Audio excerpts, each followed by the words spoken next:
She knocked at 9:52 on a Sunday night, and I knew before I opened the door that it was going to be about him, because nobody else came to my house anymore. I could see her through the side glass.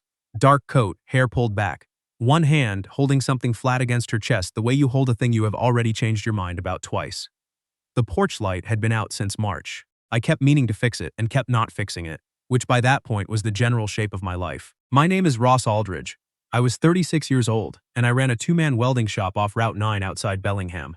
Mostly trailer hitches, gate repairs, and the occasional restaurant railing for people who wanted something to look handmade without paying handmade prices. I was very good at joining metal that had been broken apart. I had been told more than once and by more than one person that this was the only kind of repair I had any talent for. I opened the door. Hey Ross. Nadia. A year and 4 days. That was how long it had been since I had seen Nadia Bell in person, and I knew the number without doing any math, which told me something I did not want to know about myself. Can I come in? She glanced back at the street like it might have an opinion. It's kind of a long thing. Yeah, come in. She came in. Here is the part I have to explain, because otherwise nothing after it makes sense. Sergeant Daniel Bell was my squad leader for 14 months in a place where the dust got into the seams of everything and stayed there, and he was the only reason I came home with all my parts attached and most of my mind. He was 31 when I met him and 38 when he died, and the 7 years in between were the closest thing to family I have ever managed. He was not a soft man. I want to be honest about that, because people get soft about the dead and it turns them into somebody who never lived. Danny Bell was loud, stubborn, physically incapable of admitting he was lost, and he once made an entire squad walk an extra 3 kilometers rather than say the words "I read the map wrong." He chewed with his mouth open. He sang badly and constantly. He had opinions about the correct way to fold a shirt that he would share with you, at length whether or not you had a shirt, and he wrote everything down. That was the thing about him nobody expected. Big loud man with hands like work gloves carried a Greenfield notebook in his left chest pocket every single day, and he wrote in it in tiny cramped block capitals. And if you asked him what he was writing, he would say "your performance review" and put it away. I used to think it was a joke. Everybody did. When he died, a heart attack, at home on a Tuesday afternoon in a kitchen, after all of it, after everything we walked through and came back from, I was the one who carried the front left corner of the casket. I stood next to Nadia at the grave and I did not touch her, and their son Wyatt held her hand and did not cry, and their daughter Junie cried the entire time and did not know why. And then I did what I am apparently built to do. I disappeared. Not immediately. That would have been obvious, and I have never been obvious. First I was useful. I rebuilt their back steps. I got the water heater working. I took Wyatt to his baseball things when Nadia had the double shifts. She was 34 then, a nurse at St. Joseph, working nights she did not want in order to keep the house they had bought together, and I was the guy who showed up with a toolbox and left before dinner. I left before dinner every time. Because sitting at Danny Bell's table, in Danny Bell's chair, across from Danny Bell's wife, eating food she cooked while his kids talked to me, that was a door I could feel standing open, and I knew exactly what was on the other side of it. And I had known for a long time. I had known since a barbecue in 2019 when she laughed at something I said, and I felt it land somewhere. It had no business landing. I had done nothing about it. I want that on the record. I never said a word, never let it show, never let myself sit alone in a room with it, long enough to give it a name.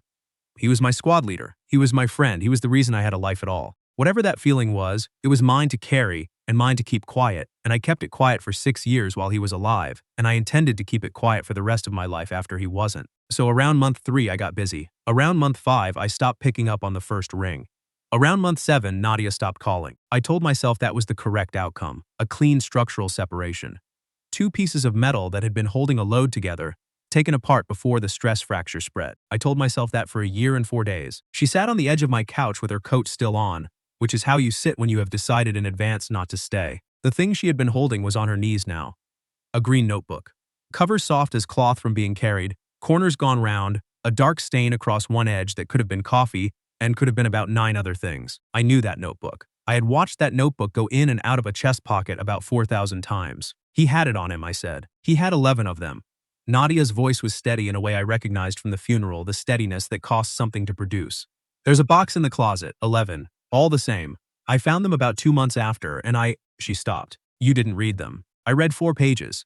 She laughed, one short breath with nothing behind it. 4 pages, Ross. Then I put the lid back on and I put the box on the top shelf and I did not touch it again for 11 months. Why? Because I was afraid of what a man writes down when he thinks nobody's going to read it. I got that all the way down. So what changed? Junie found the box.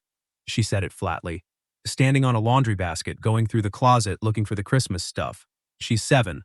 She brought one downstairs and asked me to read it to her because she recognized his handwriting. Something in my chest turned over. What did you do? I told her to go get her brother. Nadia looked up at me, and then I sat on the floor of my bedroom and I read all 11 of them in 4 days. She turned the notebook over in her hands, did not open it. They're not journals, she said. That's the first thing. I thought they'd be, I don't know, feelings, confessions. Something I'd have to survive. They're not. They're lists. Lists. Ross, they're the most Danny thing I've ever seen in my life. Her mouth did something that was trying to be a smile. Page after page of Fix the Gutter on the north side. Wyatt needs new cleats, size 5, not the ones with the strap. Junie's teacher's name is Mrs. Okonkwo. Learn it. In capitals. He wrote a note to himself in capital letters to learn a woman's name. I laughed. It came out of me before I could stop it, and it hurt on the way through. That's him. That's him. She nodded. There's a page that's just a diagram of how the sprinkler timer works because he could never remember, and he was too proud to look it up. There's a page from 2021 that says ask R about the noise the truck is making. Do not let him hear you say it wrong. He did ask me. He said it's making a sound. He practiced. Nadia's eyes were shining and she was not letting it go anywhere. He practiced on the page so you wouldn't laugh at him. I had to look at the wall for a second. He was a real one, I said. He was a real one. So there's a notebook that's different, she said. The temperature of the room changed. I felt it. I don't know how else to say it. Different how. The last one. The one he had on him. She set her hand flat on the cover. The first 2/3 are the same. Lists. Fix this, remember that, call so-and-so. And then in the last third in March, 4 months before, it changes. He starts writing something else. Nadia. And it's a lot of pages, Ross, and it's all the same subject. I stood up. I did not decide to. I was just standing. I don't think I should read that. I didn't say you should. Those are his private. Ross. She said my name the way you'd put a hand on a horse.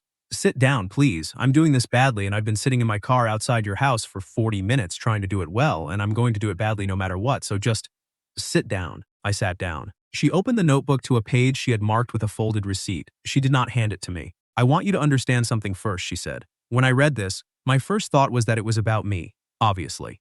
Right? A man starts writing pages and pages in secret 4 months before he dies. You assume it's about his wife. You assume it's a letter. I wanted it to be a letter. It's not a letter. It's not a letter. She turned the notebook a few degrees toward the lamp. It's a plan. A plan for what? And Nadia Bell said he didn't leave this to me. I heard the words. I did not understand them. They went in and sat there meaning nothing, and I remember thinking very clearly and very stupidly, that doesn't parse. What? She turned the notebook over and held it up so the open page faced me, and she tapped the top line with one finger. And there, in the cramped block capitals of a man who had been dead for a year and 4 days, at the head of the page, underlined twice, Ross. I want to describe what happened in my chest and I can't, quite. The closest I can get, it was like a load-bearing weld letting go. Quiet. No sound at all. Just everything that had been holding still suddenly not holding still. That's my name. That's your name. Why is my name? Because there are 40 pages in here about you, Nadia said, and I need you to read them, and I need you to read them in front of me. Because I have had them in my house for 4 days, and I cannot carry them by myself for one more night. I did not take the notebook right away. I got up. I went into the kitchen. I put water in the kettle for tea neither of us wanted because my hands needed a job and Nadia let me do it, which was a kindness. From the other room she said, take your time, and I said I'm fine, and we both let that lie stand. When I came back with 2 mugs I did not remember making, she had the notebook open on the coffee table turned toward my side. I sat, I looked down. The handwriting hit me first. Before any word did, that tiny hard-pressed block print, the way he crossed his sevens, the way he never once in his life wrote in a straight line no matter how many lines the page had. The first entry was dated March 4th. Ross, he is not okay and he has not been okay since Aleppo and he is better at hiding it than I am at looking. That is my fault, not his. Start paying attention. I read it 3 times. Keep going, Nadia said quietly. March 9th. Asked him to come to dinner. He said he had a job. He did not have a job. I drove past the shop. He is doing the thing where he makes himself useful so nobody asks him anything. I taught him that. I did that. March 15th. He fixed the steps, took 4 hours, left before food again, 5th each time counting now. I put my hand over my mouth. I did not plan to, I just did. There were 40 pages, I read them all. He had been building a case. That is the only way to describe it.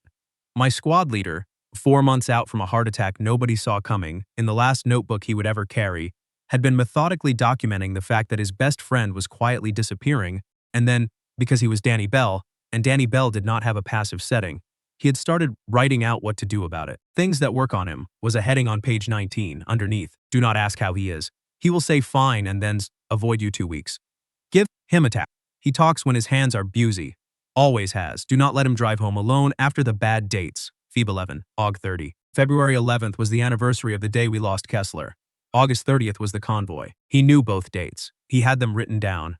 He had them written down so he would not have to trust his memory with them, because they were about me. And I was not a thing he was willing to leave to memory. He never said a word, I said. My voice came out wrong. Nadia, he never, in 7 years, he never once. He wouldn't have. She had her hands wrapped around a mug she wasn't drinking from. He didn't do direct. He did logistics. If he loved you, he moved things around in your life until it got easier and never told you he'd done it. That was true. God, that was true. The shop lease that mysteriously got renegotiated. The customer who found me in 2020 and never said who sent him. Page 31, Nadia said. I turned to page 31. If something happens to me. That was the header, underlined twice, same as my name. I stopped breathing in a way I felt in my ears. I keep writing this and crossing it out. 4T time, leaving it this time. If something happens to me, Ross will show up for about 6 moves and then he will vanish. He will think he is being respectful. He will be wrong. I made a sound. I am not proud of it. Nadia did not look away and did not comfort me. And I understood later that this was because she had already been through this exact page on the floor of her bedroom and knew there was no comfort available, only company. He will think the house is mine and he is boring it. He has thought that since 2019, and I have never found a way to tell him he is an idiot without making it word. He knew, I said. It came out of me flat and hollow. 6 years of the most careful silence of my life, and he had it written down in block capitals in a notebook in his chest pocket. He knew, Nadia said. Nadia, I swear to you, I never once. Ross, her voice cracked for the first time all night. Read the next line. I read the next line. He never did anything about it, and he never would. That is why I trust him with them. I set the notebook down. I put both hands on my knees. The room did the thing rooms do. There's more, she said. There's 4 more pages. Do you want to stop? No. Ross. No. I picked it up again. He wrote it down. He wrote it down for a reason.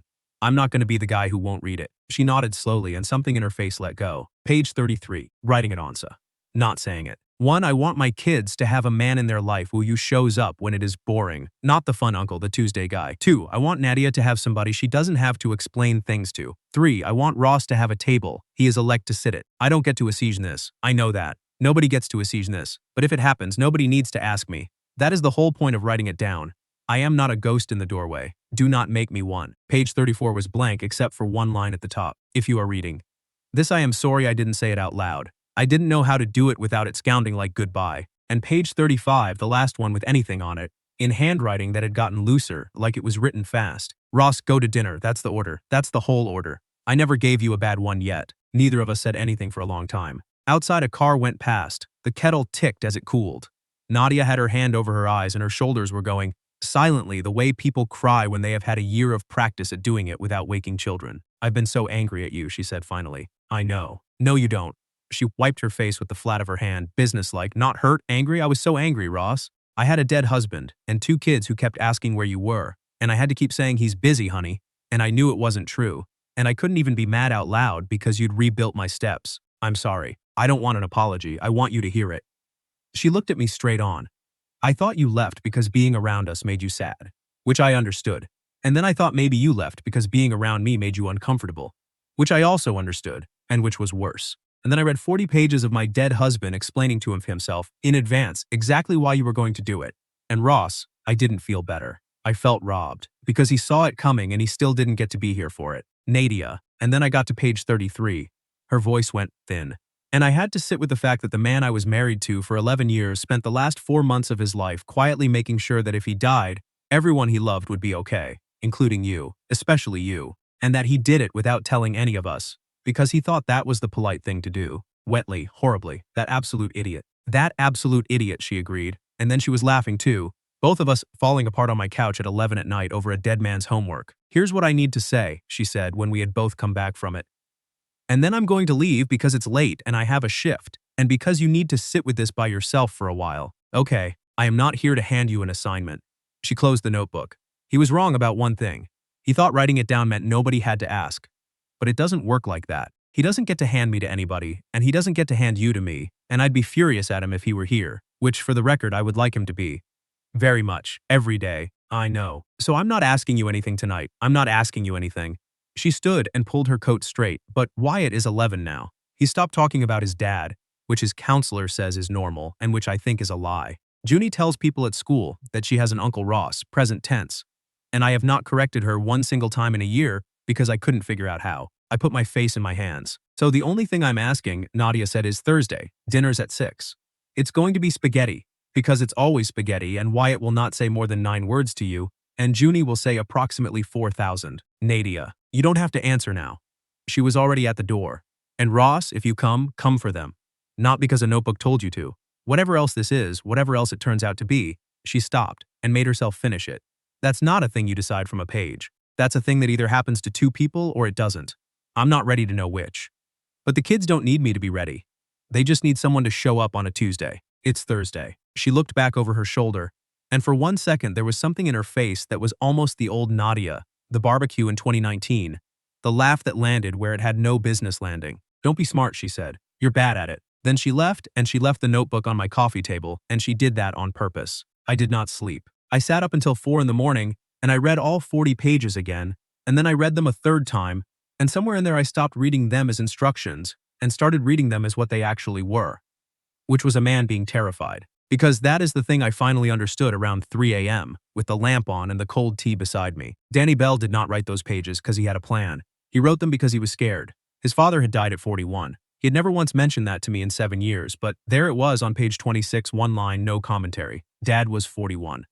I am 38. He was scared, and he had nobody to say it to, because he was the squad leader and the husband and the dad, and the guy who never admitted he read the map wrong. So he did the only thing he knew how to do with fear. He wrote a list. I went Thursday. I stood on their porch at 5:58 with a bag of garlic bread because I could not arrive holding nothing, and my hands were shaking badly enough that I had to hold the bag with both. Junie opened the door. 7 years old, missing a tooth she had not been missing a year ago, and she looked at me for about a second and a half and then screamed, "Uncle Ross," at a volume that took a year off my life and hit me somewhere around the sternum and did not let go. Over her head I could see down the hall into the kitchen. Nadia in the doorway with a dish towel, not moving, watching. Wyatt was at the table. 11, all elbows, doing the thing boys do where they arrange their whole body to communicate that they are not invested in the outcome. "Hey, bud." "Hey." He didn't look up. 9 words, Nadia had said. I got 7 that night. I counted them. "Hey, yeah, it's fine. Whatever." No. But when I stood up to leave, and I nearly left before dinner, that old muscle, I actually got as far as picking up my keys. He said, without looking at me, "Are you coming back next week?" And I put the keys down. "Yeah," I said. "Yeah, I'm coming back next week." "Okay." He shrugged with one shoulder. "Whatever." That was word 8 and 9. It took a year. I want to be clear about that because I think stories like this usually skip it, and the skipping is the lie. It was not a scene. There was no moment on a porch in the rain. It was 51 Thursdays. It was me showing up with a toolbox and staying for food. It was learning that Junie will negotiate bedtime like a hostage broker, and that you have to start the negotiation 20 minutes before you actually want her in bed. It was Wyatt's cleats. Size 7 now, not 5, and yes, not the ones with the strap. It was a rebuilt sprinkler timer and a permanently unfixable dryer, and one memorable Thursday where I fell off the roof into a hydrangea, and all 3 of them laughed so hard that Nadia had to sit down on the grass. It was February 11th when I did not answer my phone, and Nadia drove 40 minutes to my shop and did not ask me how I was. She handed me a bag of takeouts and said, "Something's making a noise in my truck. I probably won't say it right." I looked at her for a long moment. "He wrote that down," I said. "Feed him before asking anything." He wrote it down. "I know." She set the bag on the workbench. "I'm not using his list, Ross. I read it once and then I put it in the box with the other 10 and I put the box in the attic. I'm here because I've known you for 9 years and I know what February is." Then she got a second chair and sat down in my shop, and neither of us talked, and after about an hour I started talking, and it was the first time since 2011 that I had said Kessler's name out loud to another human being. The notebook went in the attic with the others. Nadia's decision, and the right one. We did not build anything on top of those pages. That is the part I want to say plainly, because I know how this sounds from outside. A dead man wrote a list, and everybody did what it said. That is not what happened. What happened is that a dead man saw 2 people clearly, from a distance, 4 months before he ran out of time. And then those 2 people spent a year finding out for themselves whether he was right. He was, but we had to find it out ourselves. That's not a technicality. That's the whole thing. It was the following August, a bad August, the 30th, the convoy, when Nadia found me sitting on the back steps I had rebuilt 2 years earlier. She sat down next to me on the step, close enough that our shoulders touched and neither of us moved away, and we stayed there until the light went out of the yard. "I'm scared of this," she said eventually. "Me too. He doesn't get a vote." "No," I said, "he doesn't. I want to be really clear that he doesn't get a vote." "Nadia." I turned to look at her. "I have been in love with you since a barbecue in 2019, and I never said it and I never would have, and it has nothing to do with anything he wrote in any notebook. I'd have carried it to the grave. I was planning to." She was quiet for a second. "That's the most words you've said in a row in 9 years. I've been practicing. On the page. On the drive over," I said repeatedly, and I still got it wrong. Then Nadia Bell laughed. The 2019 laugh, the one that landed where it had no business landing, except that by then it had somewhere to land, and she put her head on my shoulder on the back steps I had built, and we sat in the dark like that for a long, long time. We got married 3 years after that night on the porch. Small, 22 people in her sister's backyard. Wyatt was 14 and stood up with me, and when I asked him, he said, obviously, which by then I could translate. Junie was 10 and appointed herself to a role that did not exist and executed it with total authority. I did not become their father. That job is filled permanently, and I have never once tried to apply for it. There is a photograph of Sergeant Daniel Bell in our hallway, and it is not in a shrine, and it is not hidden in a drawer. It is at eye level between the bathroom and the kids' rooms, where everyone in this house walks past it 11 times a day, and sometimes Junie touches the corner of the frame on her way by without breaking stride, the way you'd touch a door frame. I am the Tuesday guy. That was the actual job on offer, and it turns out it was the one I wanted. Last spring, Wyatt turned 17 and got his license, and I gave him my old truck, and I gave him something else. I went up to the attic and got the box down and took out the last notebook, and I tore out nothing and hid nothing, and I gave it to him whole. That's your dad's, I said. The last one.